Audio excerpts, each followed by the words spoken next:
गांव से चलते समय शर्मिला को पूरा यकीन था कि कोलकाता जाकर वह अपने पति को ढूंढ लेगी, लेकिन ऐसा नहीं हुआ। कोलकाता में 3 दिन तक भटकने के बाद भी पति श्याम का पता नहीं चला, तो शर्मिला परेशान हो गई। हावड़ा रेलवे स्टेशन के नजदीक गंगा के किनारे बैठकर शर्मिला यह सोच रही थी कि अब उसे क्या करना चाहिए। पास ही उसका 10 साला भाई रतन बैठा हुआ था। श्याम का पता लगाए बिना शर्मिला किसी भी हाल में गांव नहीं लौटना चाहती थी। उसे वह अपने साथ गांव ले जाना चाहती थी। शर्मिला सहमी सहमी सी इधर उधर देख रही थी। वहां सैकड़ों की तादाद में लोग गंगा में स्नान कर रहे थे। शर्मिला चमचमाती साड़ी पहने हुई थी। पैरों में प्लास्टिक की चप्पलें थी। शर्मिला का पहनावा गंवारों जैसा जरूर था, लेकिन उसका तनमन और रूप सुंदर था। उसके गोरे तन पर जवानी की सुर्खी और आंखों में लाज की लाली थी। हाँ, शर्मिला की सखी सहेलियों ने उसे यह जरूर बताया था कि वह निहायत खूबसूरत है।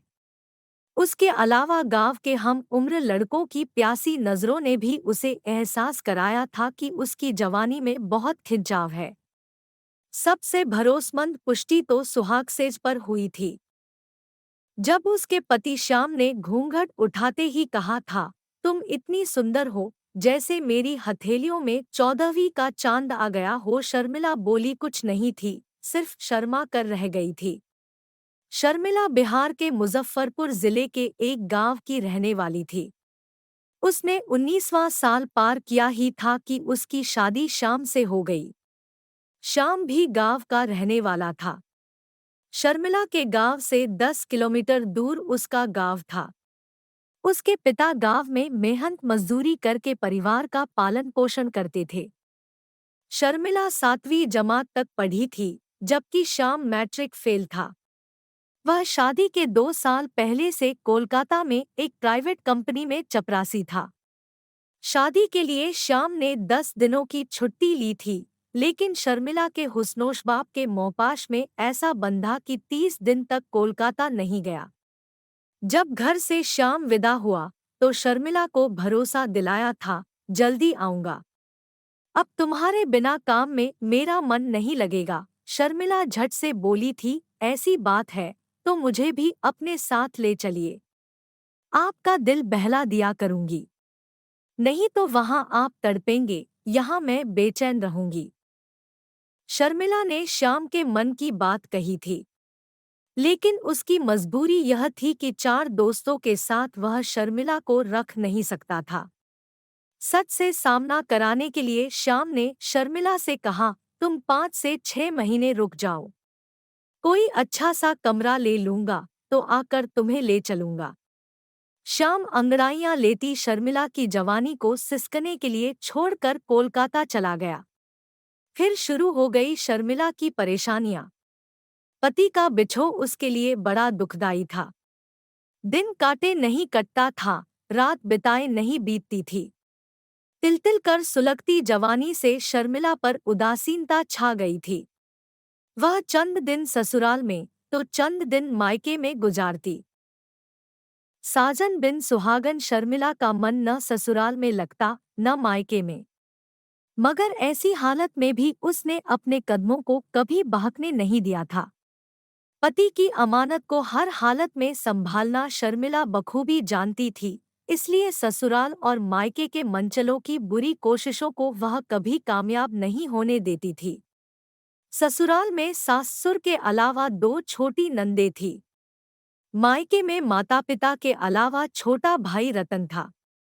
शर्मिला ने जैसे तैसे बिछोह में 1 साल काट दिया, मगर उसके बाद वह पति से मिलने के लिए उतावली हो गई। हुआ यह कि कोलकाता जाने के 6 महीने तक श्याम ने उसे बराबर फोन किया, मगर उसके बाद उसने फोन करना बंद कर दिया। उसने रुपए भेजना भी बंद कर दिया। श्याम को फोन करने पर उसका फोन स्विच ऑफ आता था। शायद उसने फोन नंबर बदल दिया था। किसी को कुछ समझ नहीं आ रहा था कि आखिर श्याम ने एकदम से परिवार से संबंध क्यों तोड़ दिया। गांव के लोगों को यह शक था कि श्याम को शायद मनपसंद बीवी नहीं मिली, इसलिए उसने घर वालों व बीवी से संबंध तोड़ लिया है।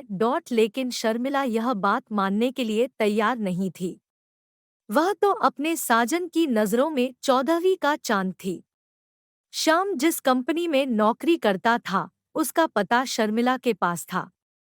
श्याम के बाबत कंपनी वालों को रजिस्टर्ड चिट्ठी भेजी गई। 15 दिन बाद कंपनी का जवाब आ गया। चिट्ठी में लिखा था कि श्याम 6 महीने पहले नौकरी छोड़ चुका था। सभी परेशान हो गए। कोलकाता जाकर श्याम का पता लगाने के सिवा अब और कोई रास्ता नहीं था। शर्मिला का पिता अपंग था। कहीं आने जाने में उसे काफी परेशानी होती थी। वह कोलकाता नहीं जा सकता था। शर्मिला का ससुर हमेशा बीमार रहता था। जब तक खांसी का दौरा आ जाता था, इसलिए वह भी कोलकाता नहीं जा सकता था। हिम्मत करके एक दिन शर्मिला ने सास के सामने प्रस्ताव रखा, अगर आप कहें तो मैं अपने भाई रतन के साथ कोलकाता जाकर उनका पता लगाऊं। परिवार के लोगों ने टिकट खरीदकर रतन के साथ शर्मिला को हावड़ा जाने वाली ट्रेन में बिठा दिया। श्याम जिस कंपनी में काम करता था, सबसे पहले शर्मिला वहां गई। वहां के स्टाफ व कंपनी के मैनेजर ने उसे साफ कह दिया कि 6 महीने से श्याम का कोई अतापता नहीं है। उसके बाद शर्मिला वहां गई, जहां श्याम अपने 4 दोस्तों के साथ एक ही कमरे में रहता था। उस समय 3 ही दोस्त थे। एक गांव गया हुआ था। तीनों दोस्तों ने शर्मिला का भरपूर स्वागत किया। उन्होंने उसे बताया कि 6 महीने पहले श्याम यह कहकर चला गया था कि उसे एक अच्छी नौकरी और रहने की जगह मिल गई है, मगर सच्चाई कुछ और थी। कैसी सच्चाई? पूछते हुए शर्मिला का दिल धड़कने लगा। दरअसल उसे किसी अमीर औरत से प्यार हो गया था। वह उसी के साथ रहने चला गया था। 3 दोस्तों में से एक दोस्त ने बताया। शर्मिला को लगा जैसे उसके दिल की धड़कन बंद हो जाएगी और वह मर जाएगी। उसके हाथ पैर सुन्न हो गए थे, मगर जल्दी ही उसने अपने आप को काबू में कर लिया। शर्मिला ने पूछा, वह औरत कहाँ रहती है? तीनों में से एक ने कहा, यह हम तीनों में से किसी को पता नहीं है, सिर्फ गणपत को पता है। उस औरत के बारे में हम लोगों ने उससे बहुत पूछा था, मगर उसने बताया नहीं था। उसका कहना था कि उसने श्याम से वादा किया है कि उसकी प्रेमिका के बारे में वह किसी को कुछ नहीं बताएगा। गणपत कौन? शर्मिला ने पूछा। वह हम लोगों के साथ ही रहता है। अभी वह गांव गया हुआ है। वह 1 महीने बाद आएगा। आप पूछ कर देखिएगा, शायद वह आपको बता दे। मगर तब तक मैं रहूंगी कहाँ? चाहे तो आप इसी कमरे में रह सकती हैं। रात में हम लोग इधर उधर सो लेंगे। मगर शर्मिला उन लोगों के साथ रहने को तैयार नहीं हुई। उसे पति की बात याद आ गई थी। गांव से विदा लेते समय श्याम ने उससे कहा था, मैं तुम्हें ले जाकर अपने साथ रख सकता था, मगर दोस्तों पर भरोसा करना ठीक नहीं है।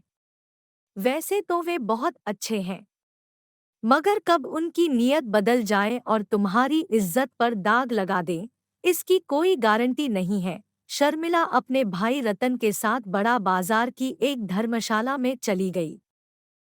धर्मशाला में उसे सिर्फ 3 दिन रहने दिया गया। चौथे दिन वहां से उसे जाने के लिए कह दिया गया, तो मजबूर होकर उसे धर्मशाला छोड़नी पड़ी। अब शर्मिला अपने भाई रतन के साथ गंगा किनारे बैठी थी कि अचानक उसके पास एक 40 साल की शख्स आया। पहले उसने शर्मिला को ध्यान से देखा, उसके बाद कहा, लगता है कि तुम यहाँ पर नई हो, कहीं और से आई हो, काफी चिंता में भी हो, कोई परेशानी हो तो बताओ, मैं मदद करूँगा।